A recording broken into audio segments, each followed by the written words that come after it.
Welcome to the first ever 2020 International Adenomyosis Summit. I'm Sarah Lopez, host of the summit and women's health coach. Today, we're so excited Dr. Ken Sinervo is joining us from the Center for Endometriosis in Atlanta, Georgia. Dr. Sinervo is the medical director of the Center for Endometriosis, and he is known worldwide not only as an expert endometriosis and adenomyosis surgeon, but more importantly, as a humble, compassionate doctor who truly cares for his patients. Dr. Sinervo, thank you so much for joining us and welcome today. How are you? I'm great. Thank you, Sarah. How are you managing? Good, thanks. So can you explain a little bit about what you do at the Center for Endometriosis? Well, the Center for Endometriosis Care has been around for almost 30 years, and it's a center that specializes in the treatment of women with and transgender patients who have a history of endometriosis and pelvic pain. We also have a lot of patients who do have adenomyosis, as well as since about 20 to 30% of patients who have endo may also have adenomyosis. And we try to rule out other causes of pelvic pain or diagnose those other causes of pelvic pain so that we can adequately refer the patients on for further treatment with other specialists, such as urologists if we think they have interstitial cystitis, gastroenterologists if we think they have inflammatory bowel disease or irritable bowel syndrome, and pelvic floor physical therapists, pelvic pain specialists, all sorts of other types of adjuvant therapies to make sure that we're treating the patient completely. We also have a very kind of holistic, full person approach that we believe that both, not just physically, but also spiritually and emotionally, we want to support those patients as much as we can as well. That's really wonderful. Can you explain a little in detail about what is adenomyosis? Well, simply put, adenomyosis is almost like endometriosis of the uterus. So the tissue that makes up the lining of the uterus, or the endometrium, is now growing within the muscle layer of the uterus, okay? While we know that there are differences in native endometrium, or the lining of the uterus, and endometriosis, which has its own ability to produce estrogen as well compared to endometrium, which does not, as well as having some other genetic differences between the two. There appears to be a breakdown in the barrier between the endometrium, which is called the basement membrane, and the myometrium, okay? That we don't know the exact mechanism by which adenomyosis occurs, but we feel that the most likely mechanism is that there's little invaginations in that layer, which allow the endometrium to pass through that layer and then work its way deeper into the tissues. And over time, what happens is, just like an endometrioma does with an ovary, those little pockets get bigger and bigger and more diffuse typically over time. Okay, interesting. And why is it so difficult to treat? Well, with endometriosis, the endometriosis typically involves tissue outside the uterus, okay? And we have access to all those areas of endo, usually during a laparoscopy. But with adenomyosis, it can be much more difficult to treat because it's often involving, the whole uterus or the entire posterior wall of the uterus, where it tends to be a little bit more commonly found on the posterior wall. Sometimes you may have localized adenomyomas, or little like collections of endo, almost like a fibroid. And so it's very localized, but those are pretty uncommon overall. They probably make up less than 5% of all cases of adenomyosis. Then you can have focal adenomyosis, where it's just a little bit more localized to one particular area, but more commonly it's fairly diffuse. And that's why trying to remove the adenomyosis itself is very difficult, because it's a very uterus damaging procedure to do that. There are some procedures that can attempt to do that, but they usually have to be done open because they're more difficult to do. You really have to reinforce the uterus. And then you may be causing some other pain afterwards, such as causing increased cramping because you've really altered the anatomy of the uterus significantly. And you may also have increased risks associated with the pregnancy, such as uterine rupture, because you've had a big defect in the whole uterine wall that has to be monitored during pregnancy. And then you also have just a uterus that is now dysfunctional because it has that big scar there. And so some patients may have some other untoward complications or side effects from it, such as cramping throughout the cycle because of that altered anatomy.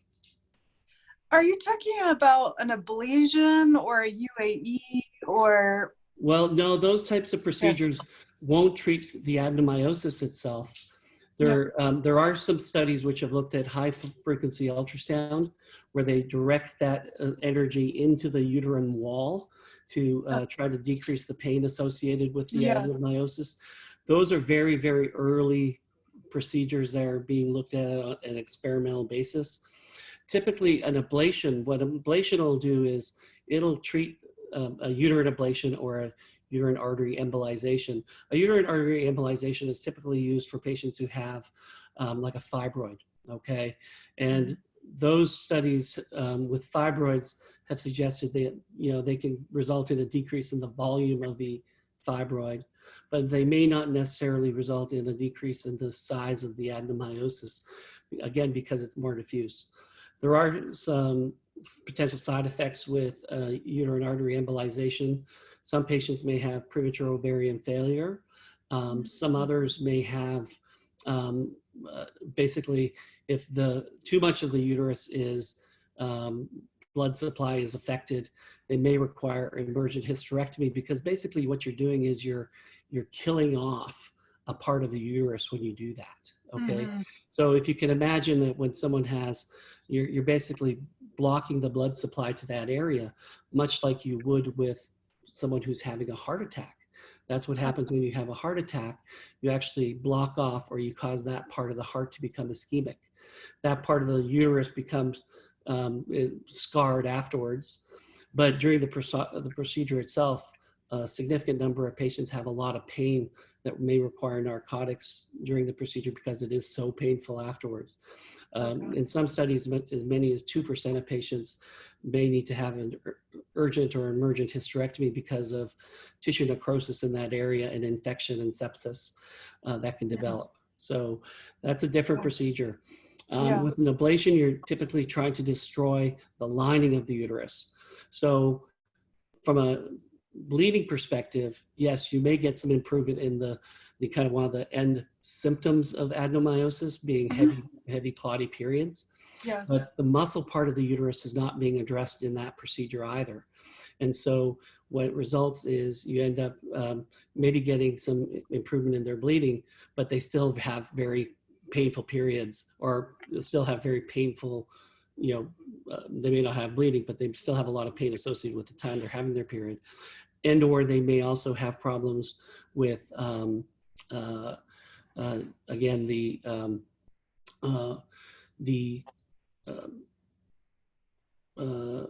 pain throughout the month, because one of the things that a lot of patients with adenomyosis have is they have kind of crampy pain throughout the month, and the backache that is typically occurs with patients with adenomyosis.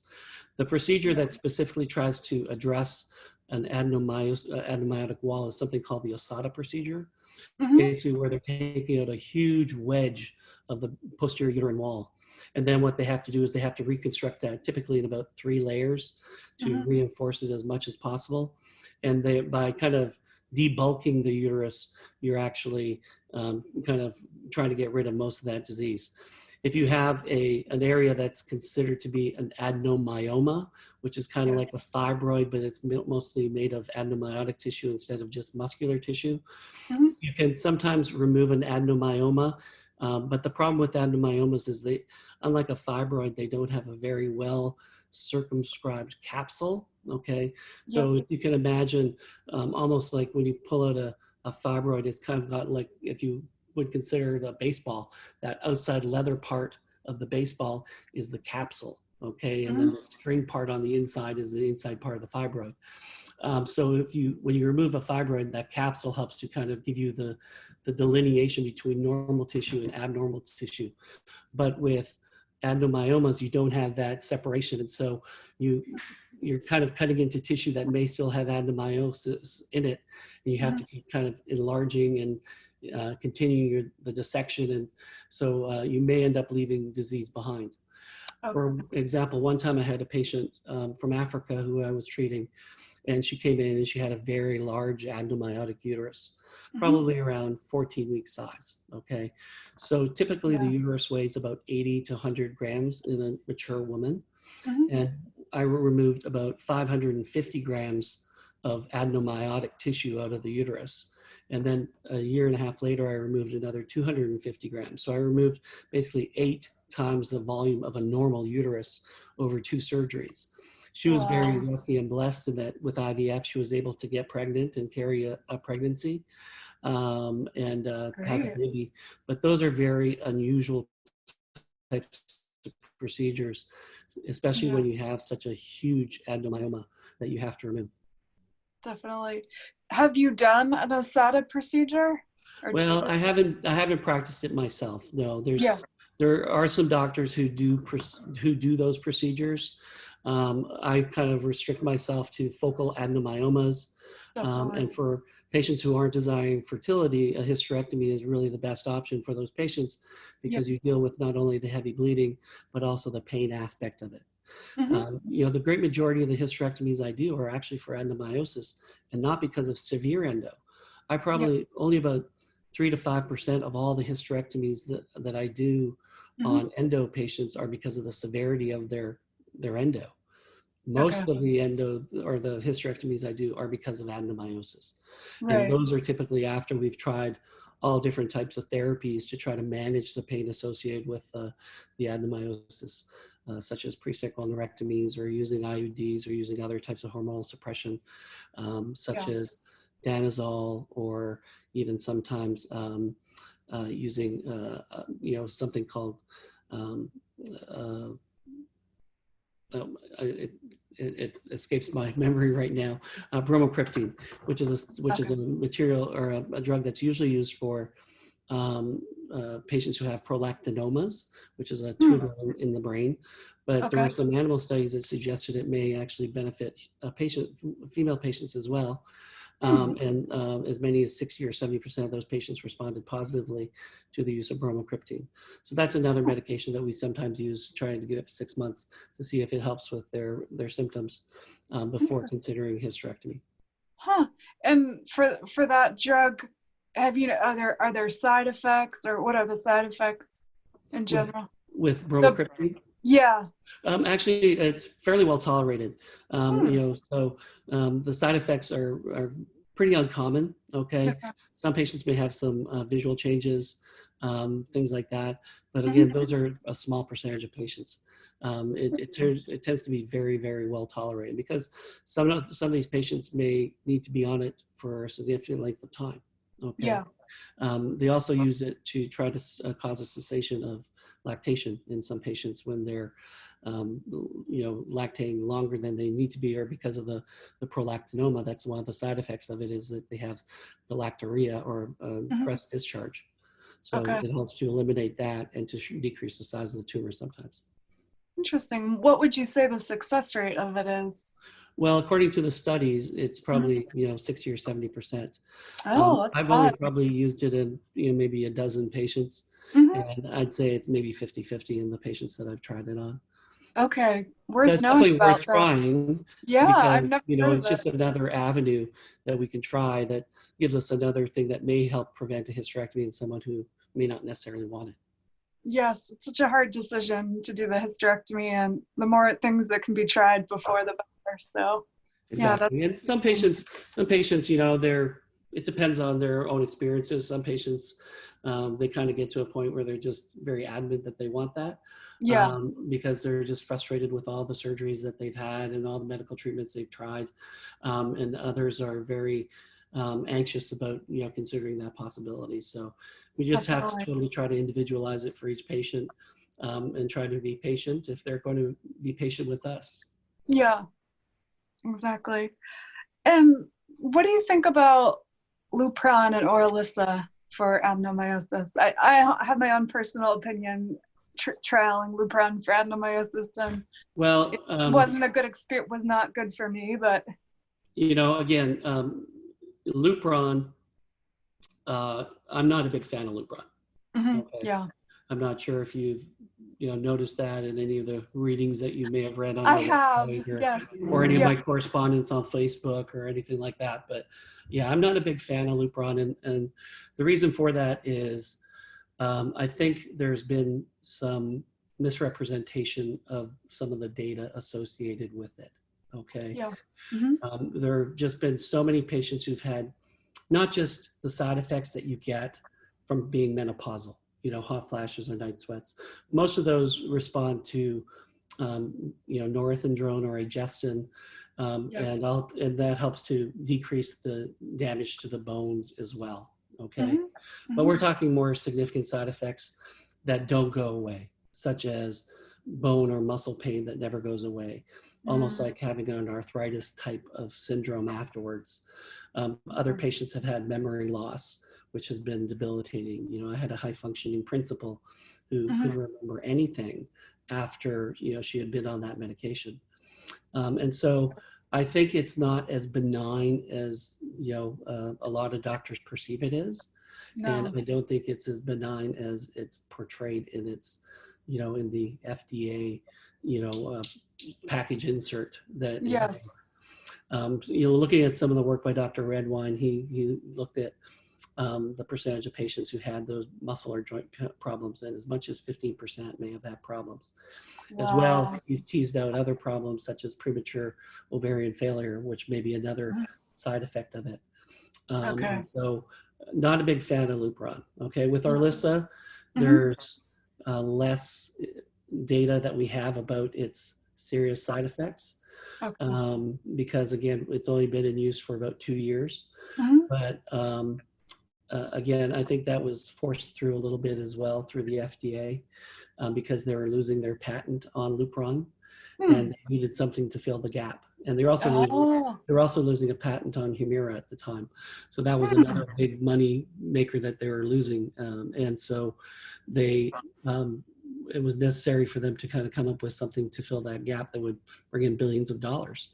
So there, there were some side effects that were considered potentially significant, such as, liver damage, which occurred in a very small percentage of patients, but if significant and not monitored closely enough, could be serious.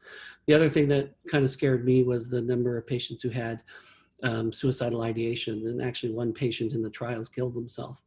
So, and so I think that that's kind of under, kind of not necessarily, not really mentioned, but it's kind of like, that's a pretty significant side effect that shouldn't be ignored, so.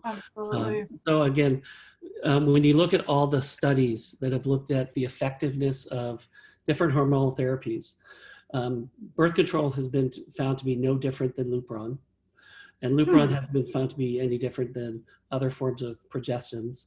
And Orilissa, which is similar to Lupron, it's actually a GnRH antagonist, whereas Lupron is an antagonist.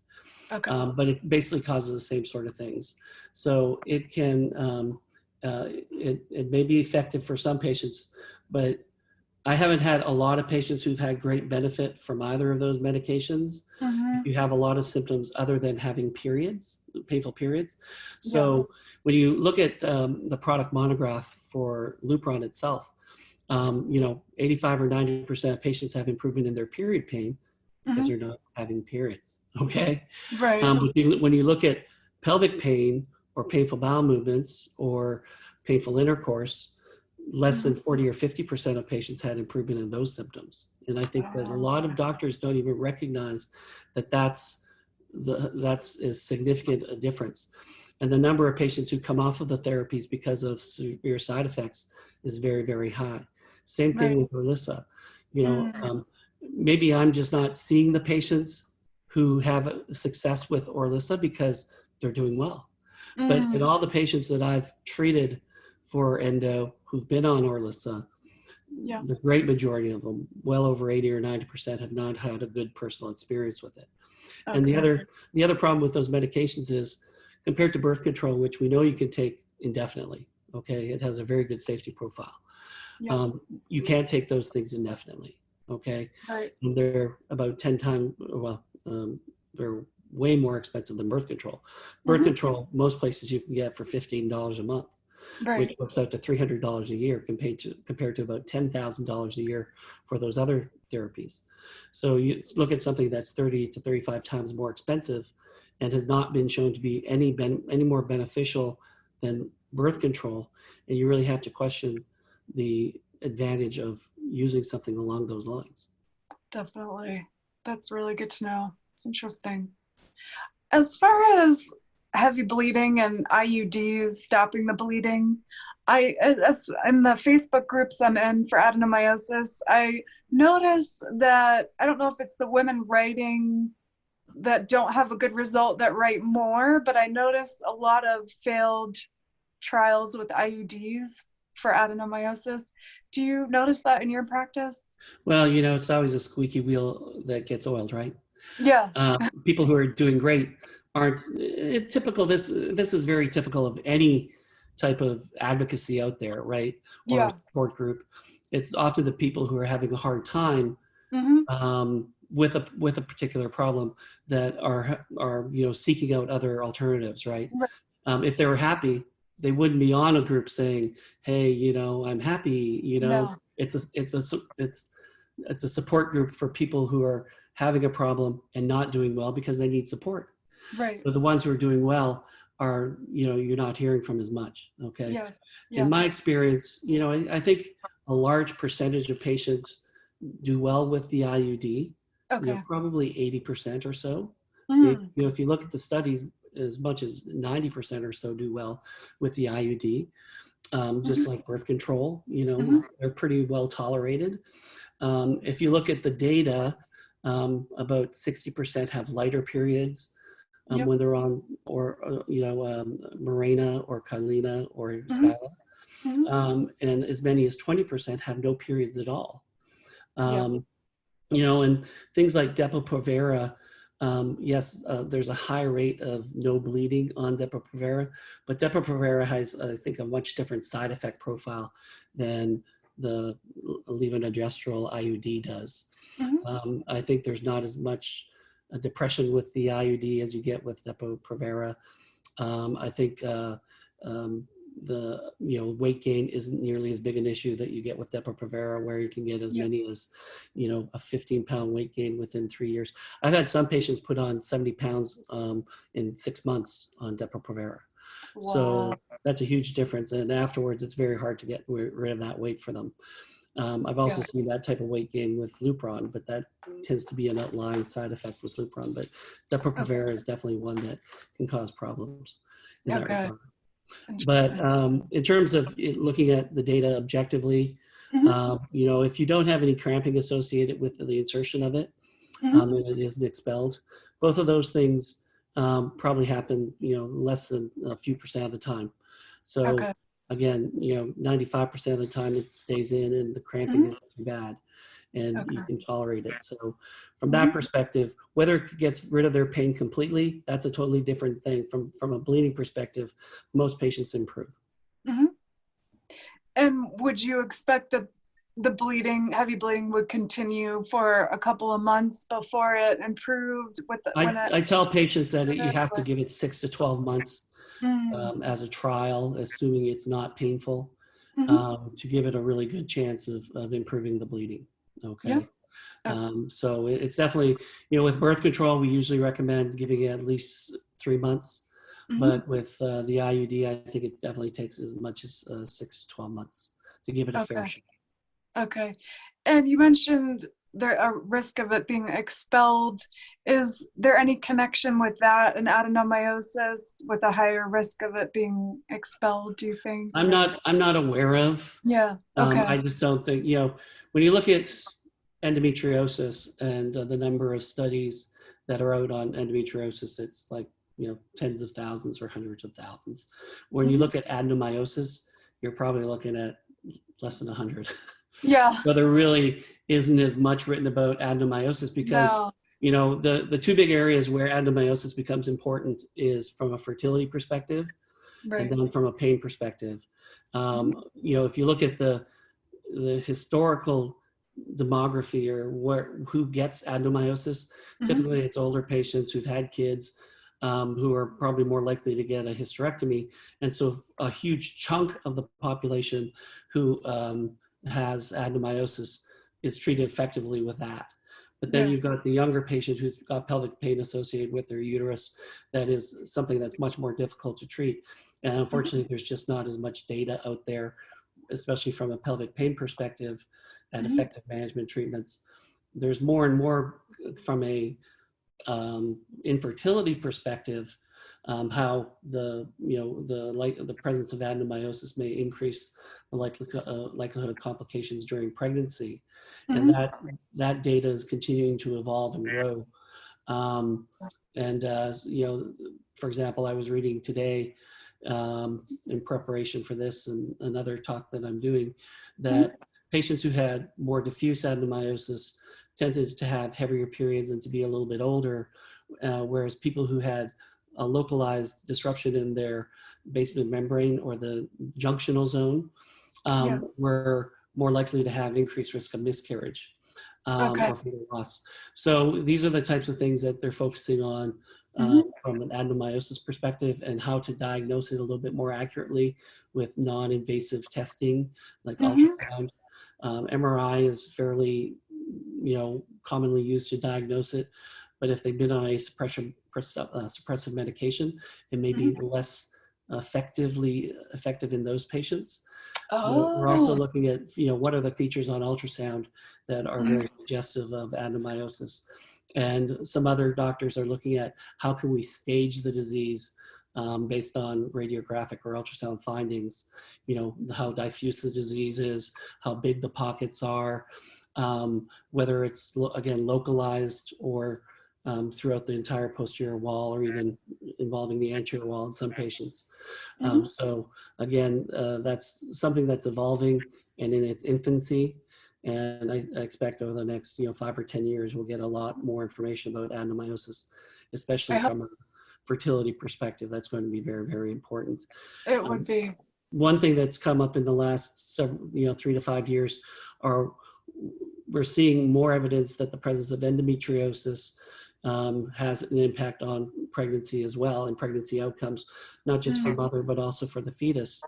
Okay. They're also seeing, that might be another thing that they're going to have to look at. What are the Hmm. outcomes for infants who are born with adenomyosis, and trying to separate those two things? You Mm. know, I feel that when someone has had their endometriosis adequately treated, Yes. and they go through a pregnancy, those effects of the endometriosis on that baby and on the mother should Mhm. be much, much less significant than, say, someone who hasn't had their endometriosis treated well. Okay. Agreed. Yeah. It's just like patients who have endometriosis and what's their cancer risk. We Mhm. know that patients who have a presence of an endometrioma have a slightly higher rate of cancers, certain types of ovarian cancers. Mhm. Um, but when the endometrioma has been removed and all the other endometriosis has been removed, there's evidence to suggest that that risk is no longer there. Okay. Oh, that's And interesting. so I Huh. think the same thing might go on when the endometriosis is really well treated with excision, that you Okay. can completely eliminate those additional risks or Hmm. significantly decrease those additional risks to the point where they're not nearly as significant. And that's going to take even more time to study, because you really have to break them down into who's had just an ablation done and still probably has their endo, Yeah. compared to, say, someone who has had a very good excision by an expert, and the likelihood of them having any significant endo is reduced. Right. Okay. So, we have to look at, okay, can we stratify that and break it down and see if there's any different outcomes in those patients? And that would Yeah. be something that would be interesting to look at in the future. It would. And getting back to the diagnosis of adenomyosis, at the Center for Endometriosis, do you definitively diagnose adenomyosis through pelvic MRI or ultrasound, or? Well, the first step is, as with any aspect of a patient's pain, is really to listen to the symptoms that they're having. Okay. Mm-hmm. We can often, well, endometriosis and adenomyosis have a lot of similarities in terms of the symptoms that they can have. There are Right. definitely some telltale features or symptoms that are a little bit more suggestive that the adenomyosis may be part of their problem as opposed to just endometriosis. Okay. Mm-hmm. So for example, heavier bleeding, clotty periods, if they've had any recurrent miscarriages, maybe that might be someone who may have a history of adenomyosis. The other thing is, do they have severe backache? That is one that is pretty significantly found in patients who have adenomyosis. And their backache is often much, much more severe than it is in patients who just have endo, okay? When they have intercourse, do they have pain during intercourse? But then more importantly, do they have pain or aching afterwards? Typically patients who have adenomyosis will have pain for 2 or 3 days afterwards as well, or even a pelvic exam, like, done by a gynecologist. They may be sore for 2 or 3 days afterwards, which is Yes. something you don't necessarily see in patients with endo unless they've got very deep invasive disease, particularly involving the uterosacral ligaments or the posterior vaginal wall. Okay. And so those types of symptoms are very, very suggestive that they may have it. Mm-hmm. Okay. And so that's the first thing that makes us think of, okay, well, this is maybe something else that we may have to address with them at the time of their surgery or afterwards in terms of how we treat any potential residual pain that they may have. Mm-hmm. So when I'm not the problem with MRIs is it's highly reader dependent. So the radiologist Mm-hmm. who's reading it may be way better at one center than it may be at another. Okay. Agreed. And Yeah. since I'm a tertiary referral doctor where I'm getting patients from all over the country and all over the world, I really can't rely on the findings of a radiologist all the time. I've had some radiology reports where they're describing all these crazy things, and I'm like, wow, this is the best report I've ever got Mm-hmm. from a radiologist for an MRI. And then I've gotten in there and I didn't find half of the stuff or 90% of the stuff that they were describing. So either they've got a very imaginative eye or they're seeing things that really aren't there. The other times I've had, really poor cursory descriptions. So unfortunately, there's not a lot of consistency in what they describe, or whether they're necessarily looking for the types of things that we feel are important. Are they really focusing more on fibroids, or are they trying to look for the signs that we feel are important in terms of adenomyosis or endometriomas or deeper endo that should be picked up on an MRI? So because of that, I rely on my own training for doing ultrasounds. Okay. Okay. Mm-hmm. And, most endometriosis experts do their own ultrasounds because, one, you can help when you're doing the ultrasound, you can see in the patient when they're having more pain, and you can try to see whether there's anything with the ultrasound that you can pick up in that area that may be more suggestive of deeper disease, or scarring or other problems along those lines. Mm-hmm. And we look for signs that are very specific for deep endometriosis, such as, does the bowel move freely on the backside of the uterus? And if it doesn't, then there's a problem with what we call the sliding sign. Do we see nodularity or thickening of the tissue or scarring behind the uterus, in between the bowel and the rectum and the vagina and the rectum, that would suggest deeply invasive disease? We can see actually endometriosis that invades into the bowel wall as well, if it's more than a half centimeter in size, which is a pretty significant invasion in and of itself. But typically how deep the area is and how long it is, which helps with surgical planning as well. And then we can assess the tubes and ovaries, and then finally the uterus itself. We're looking for signs that suggest that the junctional zone or the endometrium and the myometrium, whether there's a big difference there. Do we see little pockets of fluid within the posterior wall or other parts of the uterus, which suggest adenomyosis or adenomyomas? Do we see localized collections such as a fibroid or possible adenomyoma there? Is a uterus retroverted, which we typically see in patients who have either more advanced disease or more significant adenomyosis. Just the size of the uterus is sometimes a very good indicator as well, because Right. typically women with adenomyosis, they don't have any other fibroids going on. The main reason for them having a large uterus is probably adenomyosis as well. And we're not Yeah. looking for big differences. You know, most women's uterus is around 7 to maybe 8 centimeters. But if you're getting someone who has a uterus that's, you know, 9 or 10 centimeters, that's a 20% or increase in the volume of their uterus, which may Right. be suggestive of adenomyosis as well. Okay. Sometimes you can have huge increases in the size of the uterus. Again, like that patient who had the 700 grams of adenomyoma removed over 2 surgeries. That's massive adenomyosis.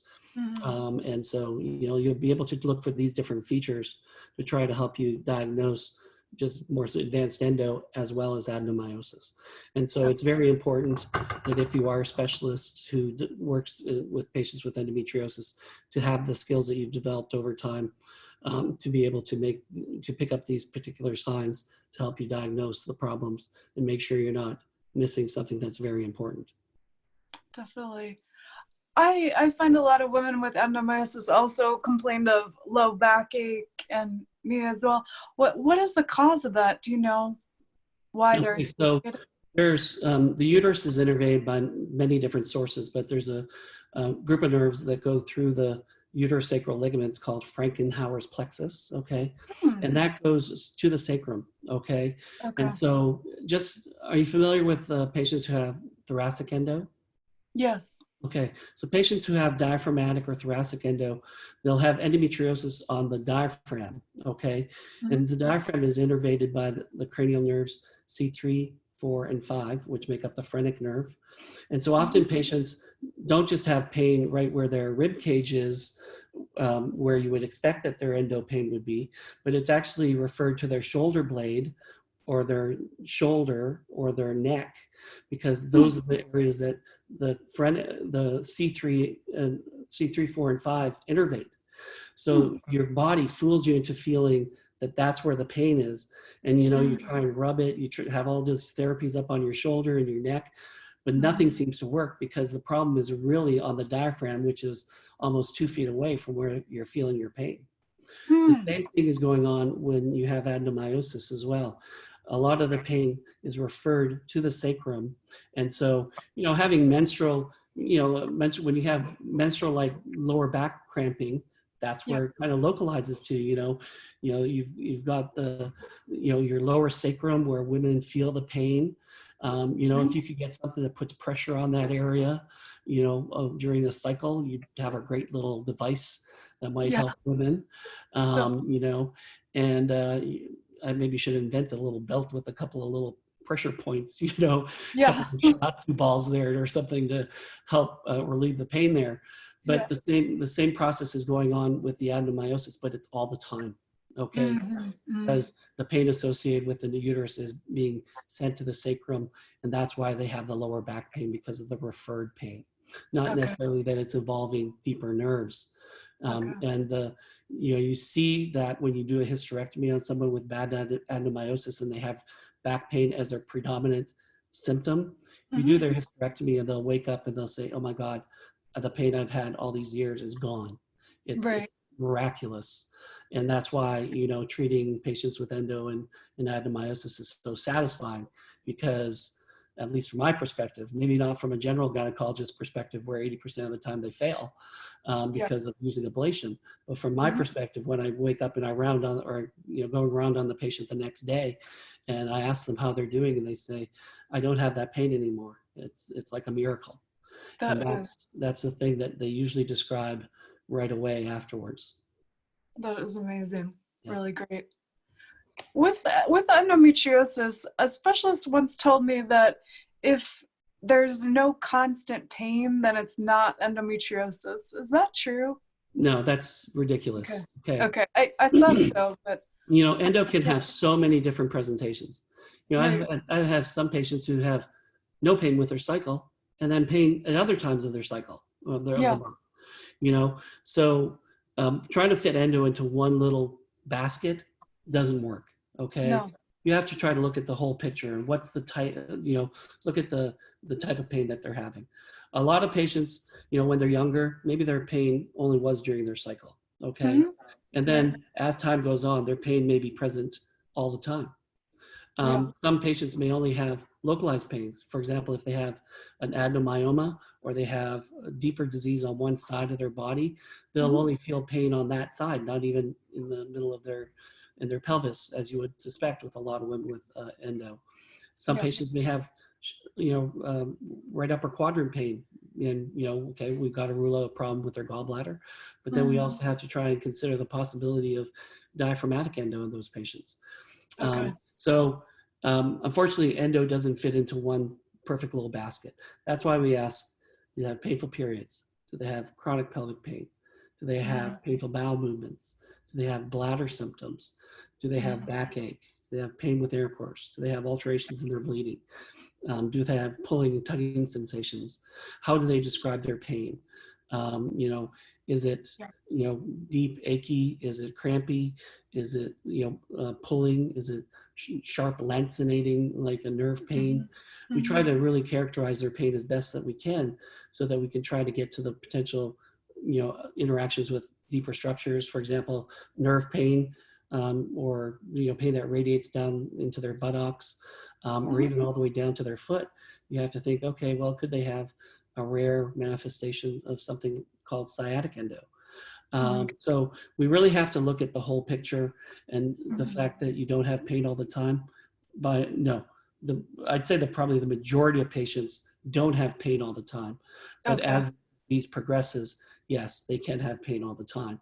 But Okay. it's not one of the things to rule it out. It's just Mm. like someone being put on Lupron and their Mhm. pain doesn't get better. Okay, when there was a study done by Dr. C.Y. Liu and one of his fellows in 2007 or 2008, and what they found was that 85% of the patients who had been put on birth control or Lupron that didn't get any improvement in their pain were still found to have endo. Hmm. Okay, and Okay. there's some doctors who have advocated, well, if your pain doesn't get any better, then it can't be endo. After those trials, and that's completely false, because Hmm. those doctors haven't read the literature, and so Yeah. they don't know that that's not the case. And Okay. that's why doctors who advocate, if you fail one medication, try another medication, try another medication before you've even made the diagnosis. I think that that's a very dangerous path that we can be going down, because Yeah. we get into stronger and stronger drugs. Even if you look at the American College of Obstetrician and Gynecologists guidelines or Mhm. practice bulletin, they recommend doing a trial of birth control. And if after the failure of that trial, you really should be doing something to go and make the diagnosis before trying the second or third or the fourth tier medications. Okay, Yes. that's not being done. Okay, so most gynecologists, you know, it's not uncommon to have a patient who fails a trial of birth control because it either doesn't help with their pain, or they have side effects that a doctor tries.